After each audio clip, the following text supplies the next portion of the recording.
Hello folks, welcome back to Lewis on Film with me, Lewis, and today I am talking Oscars. All the Oscar nominations, the voting ended yesterday at 5 o'clock in case you didn't know. The Oscars are this Sunday and I'm very excited, I'm very much looking forward to it. I'm going to go through what I think will win, my predictions coming up next.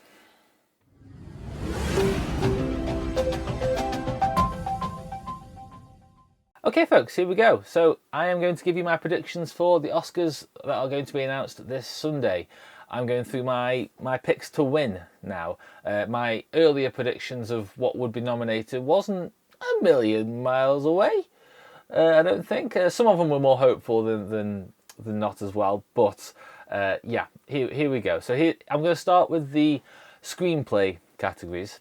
And I'll go through each category with you as best as I can. I'm not doing every single category, just kind of the main contenders, okay? So, we're going to start off with Best Original Screenplay. So the nominees, of course, are Judas and the Black Messiah, Minari, Promising Young Woman, Sound of Metal, and The Trial of the Chicago 7. I am going for Promising Young Woman. This was probably the easiest choice, to be honest with you. I absolutely love Promising Young Woman.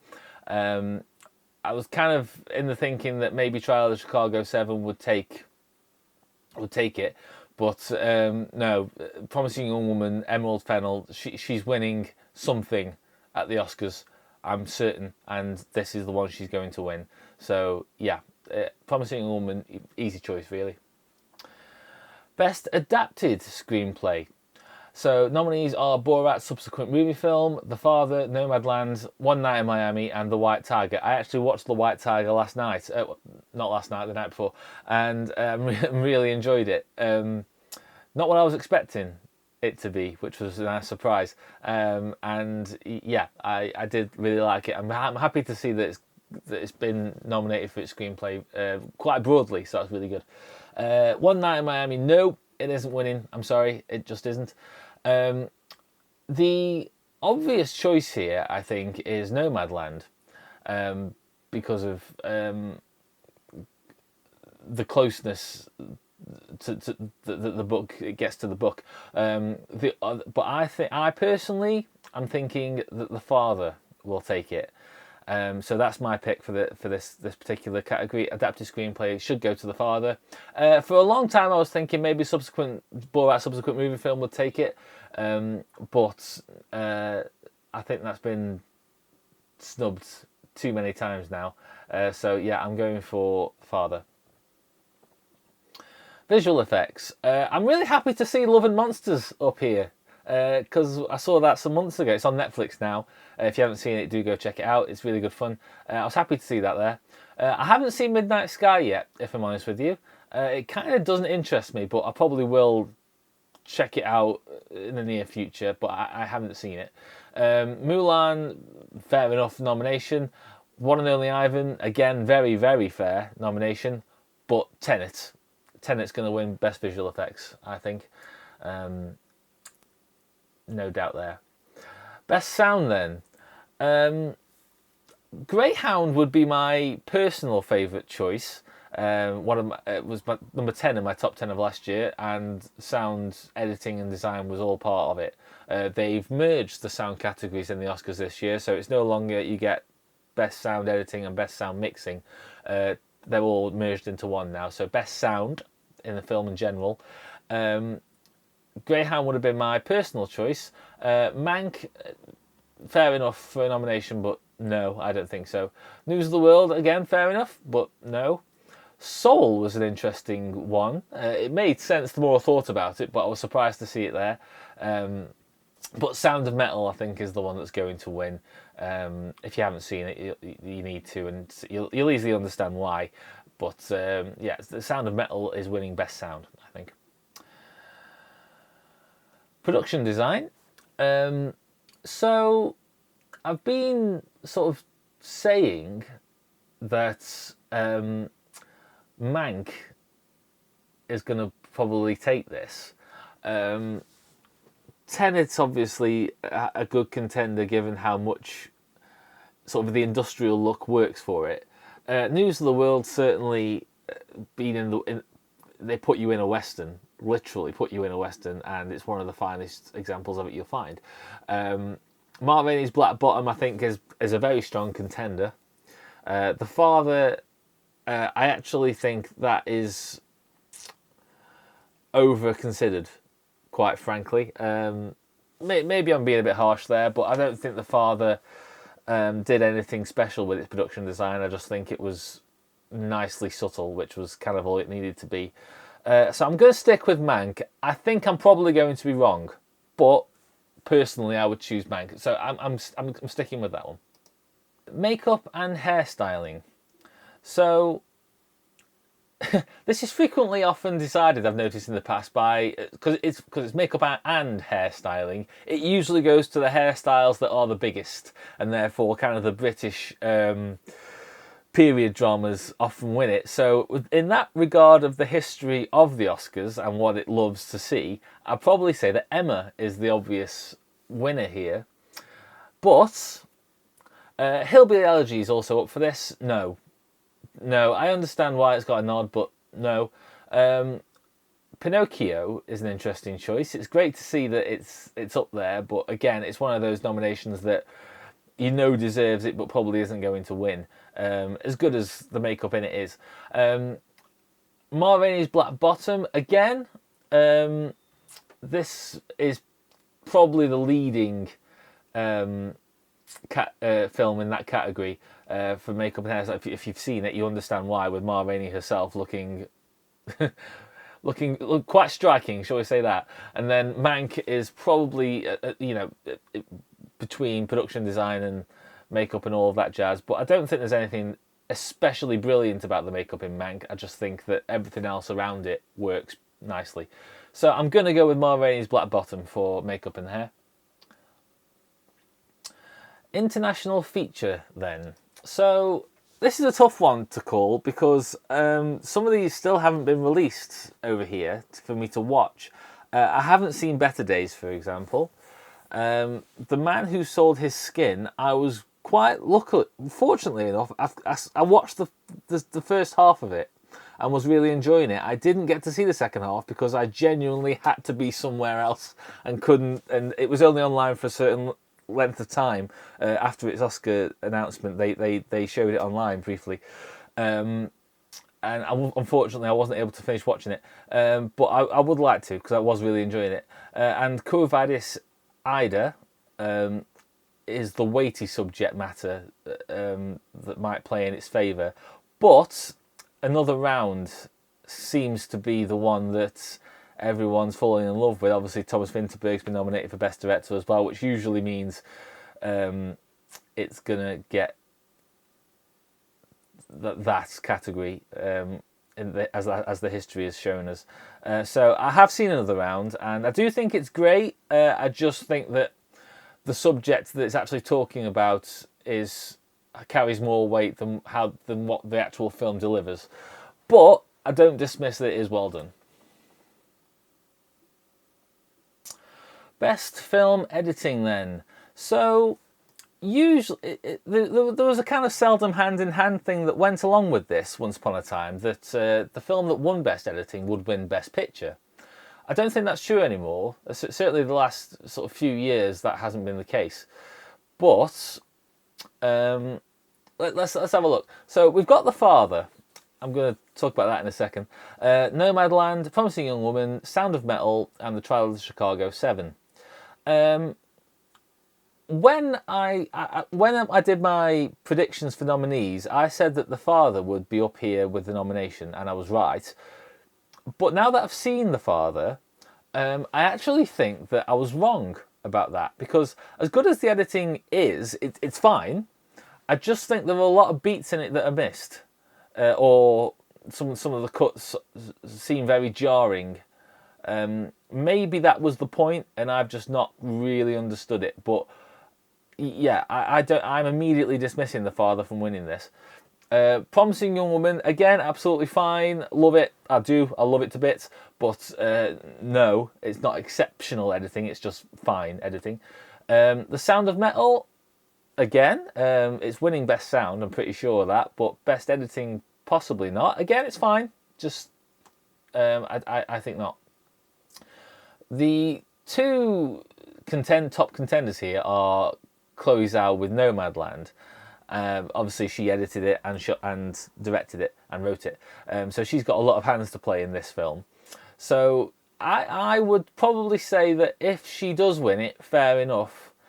But I think this is going to be won by Trial of the Chicago 7, personally, just for the pacing of it and how well it's done, how well that story pieces together through the editing, I think is absolutely fantastic. So I'm going for Trial of the Chicago 7, but if Nomadland wins, no arguments from me. It's still a very well edited and paced story. I just think Trial of the Chicago 7 is a better edited film.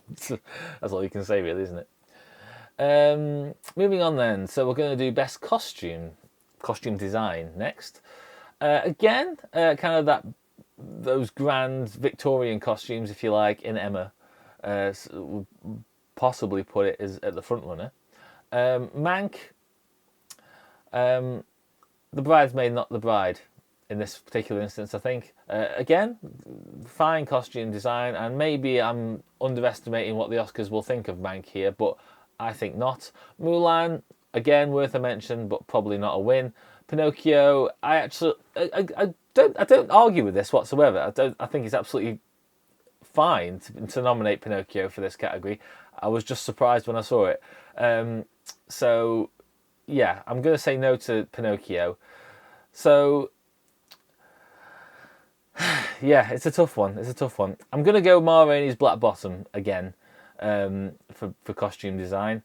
But by the same token, I do sort of think that Mank might take it. Time will tell. Best cinematography. So, if you'd have sort of asked all the cinematographers nominated here to send in their favourite frame, their favourite shot from the film, and you put them each picture next to each other and said pick a winner, I'd probably immediately give it to Mank because it's beautiful, not just because it's black and white, but because you can really tell that the attention to detail that went into it and the lighting techniques, and every shot has something about it that just seems magical. I say magical in the context that cinema magical, like old school cinema magical. News of the World, I absolutely loved. I think what would let it down, and it shouldn't because it's a different thing, but I just think some of the visual effects in it were a bit. But yeah, in terms of a nomination for News of the World, absolutely fine. I think it was beautifully shot, but yeah, I think that's what would let it down if that's what we're looking at. Judas and the Black Messiah is easily the most creative of the nominees. Every shot looks beautiful, but there's one particular shot which I absolutely loved, which is through a scanner, looking up through a scanner as they're scanning documents, which proved how well it was thought out. And of course, Trial of Chicago 7, which is absolutely fine. I don't know if it's anything special, Trial of Chicago 7. It's just one of those that works and is perfectly done. Like, he did the job perfectly, but in terms of elevating the film in any way, shape or form, I don't know if it did. It just worked accordingly. So with that in mind, the obvious answer for me here is that Nomadland should win it. For its very big, the big skies, that very Western feel, albeit not strictly a Western, but it's that kind of Western setting and that Western feel and that natural lighting that accompanies the sort of the mood of the character as it goes through the film. So Nomadland seems the obvious choice for me. So yeah, I think it's the standout of the category. And let's say not in the regard that each one does something right that the rest of them don't, but as an all-round effort in cinematography, I think Nomadland works the best. Animated feature then. So okay. So first of all, I haven't seen Shaun the Sheep Farmageddon. The reason I haven't is because I actually didn't really like the first Shaun the Sheep movie, which really upset me because I love Aardman. I do. I absolutely love Aardman, and I was really surprised that I didn't like Shaun the Sheep. But the reason I didn't like it was because I don't understand why the human characters mumble. They say completely inaudible things, and it's like, how is a kid supposed to understand that? It's a film that's aimed at children. Okay, albeit adults can enjoy it, sure. But how are they supposed to understand that? Now, I have to say, I haven't seen Farmageddon, but I am going to immediately write it off for that reason. I was surprised when I saw the original Shaun the Sheep was, of course, an Oscar nominee. But maybe when I see it, I'll change my mind, but I haven't seen it yet. Over the Moon, again, I was quite surprised when I saw that pop up to be nominated. The power of Netflix, I suppose. I did enjoy it when I saw it, but I don't think it's got anything particularly strong about it that's going to stand out for a long time.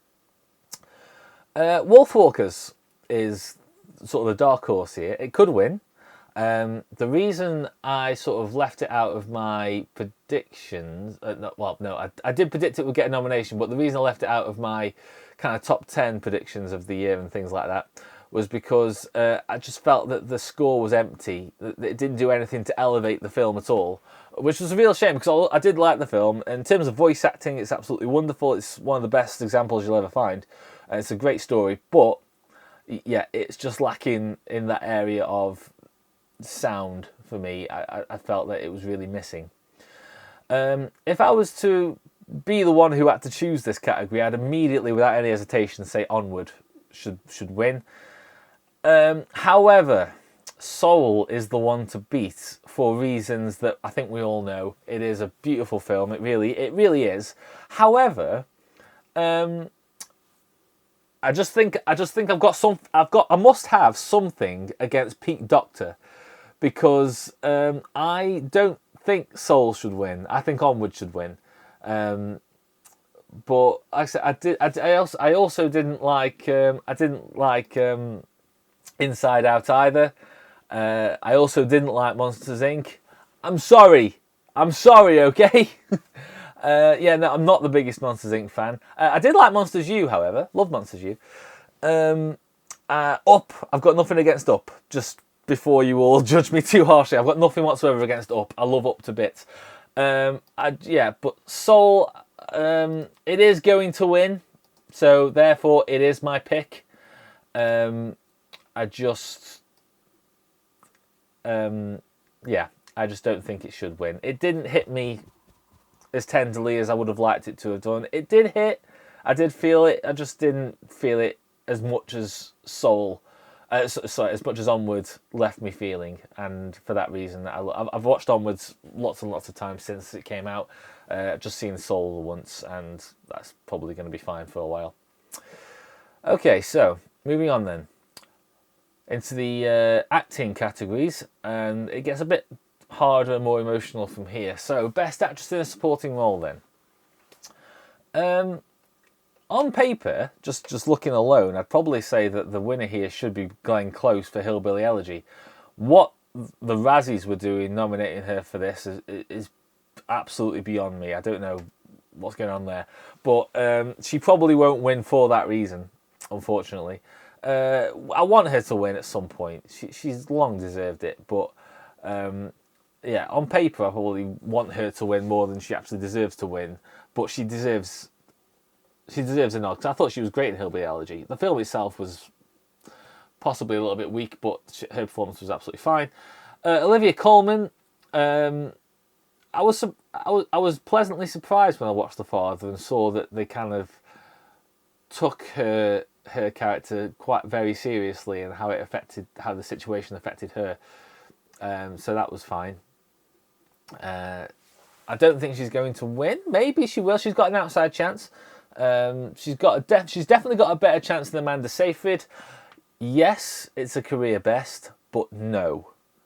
I was very, very shocked to see her nomination for this. No, I don't think Amanda Seyfried should win at all here. I'm sorry, Amanda. I love you, but no. Maria Bakalova, however you say it. What a spotlight stealer. I mean, she really did make Borat 2 wonderful. I didn't like Borat 1, the original. I really didn't. But she took Borat 2 by the horns and just made you pay attention. I'm so happy to see her here. She isn't going to win, I don't think, but she thoroughly deserves the nomination, and I'm very glad to see it. And she's got a long, good career ahead of her. I can see it coming, and this was the start of that. So yes, I think Yoo Jung Yoon. If I say it right, I'm so sorry. Yoo Jung Yoon should be the winner here for Minari as the cantankerous grandmother. I actually felt at one point it was probably going to come down to Glenn Close and her, but I think she's going to win. So there you go. Best Supporting Actor then. So the nominees are Sacha Baron Cohen, Daniel Kaluuya, Leslie Odom Jr., Paul Raci, and Lakeith Stanfield. Lakeith Stanfield, I'm very glad to see him get a nomination because he's been slowly climbing the ladder for a little while now. Sorry to bother you, and obviously he was in the absolutely brilliant Knives Out. So to see him get nominated here is absolutely fine. It was a strange situation, wasn't it, that he didn't get nominated for Best Actor, or he wasn't considered for Best Actor. Instead, they put him in the Best Supporting Actor role, which confused a lot of people. But he deserves to be there, at least a nomination. Paul Raci, I'm in two minds about this one, because by one token, he is actually a guy from that community. So I feel like he was just being himself, but because he was able to... But because he understands being an actor and being himself, he was able to just work perfectly with that.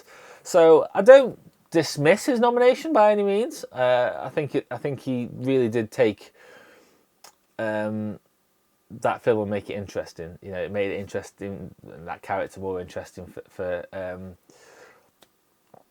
Riz Ahmed to bounce off of. So yeah, fine. I don't think he'll win, but absolutely fine. Leslie Odom Jr. again, he was the best thing. He was the best thing about it, I think, was Leslie Odom Jr. I don't think he's going to win, but thoroughly deserved. Sacha Baron Cohen, I actually thought would be the winner here for a long, long time, and then Judas and the Black Messiah was released just a few weeks ago, and yeah, Daniel Kaluuya should be the one to take this. Again, he was the standout in Queen and Slim, which was my favourite film of last year, and he was very unlucky not to take it for Get Out. He was a career-making turn in Get Out. So, yeah, Judas and the Black Messiah, Daniel Kaluuya, Best Supporting Actor, I think. So then, it gets difficult now. Actor in a leading role. Now, so straight away, I've already said this. Sort of, I know I've technically picked it to win one, but I don't think Mank is going to take away much. So Gary Oldman is out straight away.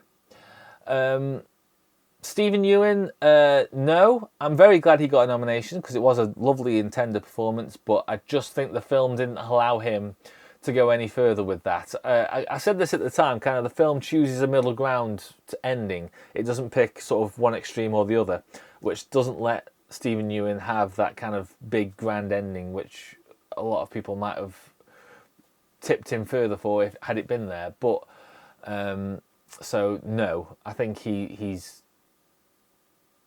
hopefully going to keep rising because he's carried on getting these great roles, and I hope it keeps going. But he's not going to win this one.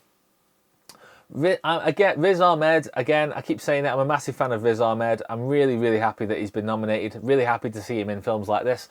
I think he's going to just keep on getting more great roles. And one day we'll see him win an Oscar. Not this Sunday, I'm sorry to say. So it comes down to Chadwick Boseman and Sir Anthony Hopkins. Obviously, Boseman, rest in peace, sir. Is up for Ma Rainey's Black Bottom in the actor in the leading role. Now, I said this at the time. I would have put him in the supporting actor category, albeit probably for different reasons than you might think. But yes, he does have the most screen time, so fair enough. And he's up against obviously Sir Anthony Hopkins, who's won in the past. In a performance not all too dissimilar from Ma Rainey in actual fact, because when Sir Anthony Hopkins won for Silence of the Lambs, he's actually only in it for 18 minutes. It's a 2-hour film. He's only in it for 18 minutes, and he won Best Actor. True story. Go and check it out if you want to. It's absolutely true. Obviously, Chadwick Boseman's in it for a lot longer. So yeah, if Chadwick Boseman wins, fair enough. No one's going to argue. He's done a lot for black culture in film over just a few years that he's been involved. But I have to pick a predictive winner. I am going for Sir Anthony Hopkins in The Father, because if you look back on Sir Anthony Hopkins' career, okay, I haven't seen all of his films, but I think this is his finest acting work that I have seen. I've seen sort of his major films. I've seen his Oscar wins. So yeah, Anthony Hopkins is the choice I've gone for. I just think his performance is so brilliant and so touching. It's hard not to pay attention. Okay then, so the difficult one. The very, very difficult one. Best Actress. So let's have a look at them then. I mentioned a few minutes ago that Viola Davis in Ma Rainey's Black Bottom, the film's an hour and a half long. She's in it for 23 minutes. She is the leading actress. It's about presence rather than it is screen time. Sir Anthony Hopkins, of course, as I've said, 18 minutes in Silence of the Lambs. He was a clear winner, wasn't he? Really. I don't think Viola Davis is going to win this one. I loved Ma Rainey's Black Bottom, I really did, but no, I don't think she's going to win. Vanessa Kirby for Pieces of Woman, also no. Again, I was constantly, when I was watching the film, I was behind her, but I was constantly changing my mind as to whether I liked her or not. In the end, I did, and her performance did that.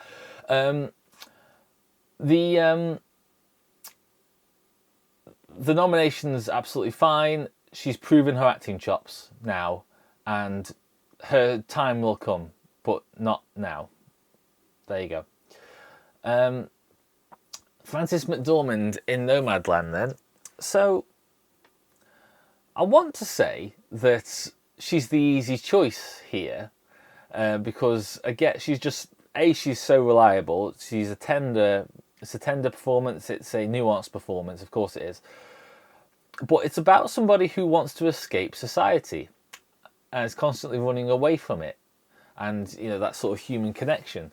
So the fact that it's a film about someone like that is there've been lots of them over the years, I guess. So when you get it right, you get it right, and obviously Nomadland did get it right. But it does seem interesting to think of it like that: someone who wants to run away from society, and we've got a film about them. But Frances McDormand, she carried a lot of the weight on her shoulders seemingly effortlessly. A lot of the stuff that's in the film that works is down to her performance and how well her emotions carry. So for that reason, she probably should be the leading choice here. However, we've also got Andra Day. This film's the freshest in my mind. The performance is the freshest. I only watched it the other day. And she's the thing. She's the thing that makes the film good. She's the best thing about it by an absolute country mile. She's the thing that makes it watchable. And I think maybe as legendary as Billie Holiday is, maybe there's like a tainted history behind her to an extent, and maybe the Academy wants to acknowledge that. So she could easily win, Andra Day. She's absolutely wonderful, and she could very, very easily win. But then, of course, we have Carey Mulligan, who possibly, if analytically, I guess, if you wanted to say that, she's the dark horse here. But she's also the one who... she's got the toughest sell, and she sells it really, really well. She's got a lot of work to do with Promising Young Woman, and Emerald Fennell does everything she can to make sure that the audience understand where she is and what she's about. But Carey Mulligan's the one who delivers it, and she does it so well. She's the most satisfying of the actors. I got the most satisfaction out of watching her out of the rest of them. So I am picking Carey Mulligan to win Best Actress. any of them can take it, but I'm going for Carey Mulligan. If not, I think it'll be Frances McDormand, but I am going for Carey Mulligan. So time will tell. So then, the big one, Best Picture. So the nominees are The Father, Judas and the Black Messiah, Mank, Minari, Nomadland, Promising Young Woman, Sound of Metal, and The Trial of the Chicago 7. So if you asked me, which of these do you like the most? And I do like them all. Normally there's one I'm not too sure about, but I do like them all. If you ask me which one I enjoyed the most, which one do you think should win, I'd immediately tell you Promising Young Woman, because I did love it that much. I absolutely did. The Trial of Chicago 7 is probably the runner-up here. Like, if you were to count the ballots afterwards, I'd imagine Trial of Chicago 7 is right up there with the top contender. I don't think it'll win, but I think it is second place. Sound of Metal, again, just that idea of teaching you about the deaf community and using its sound design to kind of put you in that situation as a story is great. Minari, as far as Best Picture winners go, Minari's a real one that has the most that you would expect to win. The story of a family, the trials and tribulations of it in a new place, and the American dream, chasing it. Minari rightfully is up there, but I don't think it'll win, unfortunately. I love it. Mank, no problem with Mank whatsoever. It was always going to be the one that either would take a lot of the technical categories and be happy with that. I don't think it's going to take many. I did put it down for a win earlier, but we'll see about that. I don't think it's going to win Best Picture. Judas and the Black Messiah is absolutely fine. It's a story that needs to be told, needs to be educated.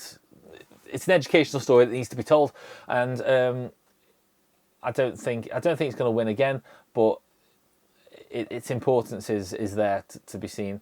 The Father, again, just it reminded me a little bit of Memento, in that it puts you in that situation that the character's in, even if you don't fully get what's going on straight away. Neither does the character.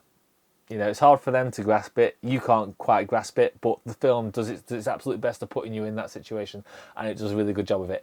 Unfortunately, it isn't going to win. Nomadland is the one. There's that whole talk about kind of less is more. Nomadland does a lot with a little. A good leading performance, a beautifully shot film, the sort of that tells the story of a community and gives you education on a community that does exist, and the financial struggles of America as the sort of underlying theme, and what's going on in that regard. Its political message is clear, but it's not forced down your throat. It's just given to you as feed for your own thoughts and your own interpretation, and go and educate yourself about it. But that's the reason Nomadland will win, is because it's understanding of its subject, but without being forceful of just shoving it down your throat. So yeah, there you go. Nomadland should win Best Picture, I think.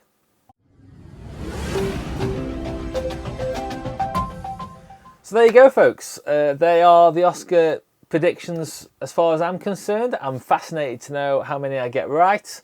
I've also made a couple of bets on the Oscars this year, so I'm interested to know how they pan out. Join me on the night of the Oscars. I look forward to talking you through and going through my reactions as the results come in. It will be the middle of the night, of course, so if you're around, fine. If not, check it out the day after, on the Monday. It'll be up live. And yeah, I'm looking forward to the Oscars this Sunday. And you'll get the results, no doubt, Monday morning, because the Oscars are in the middle of the night on Sunday night. But I'll be watching. If you want to join me, please do. If not, I'll see you soon. Thank you very much.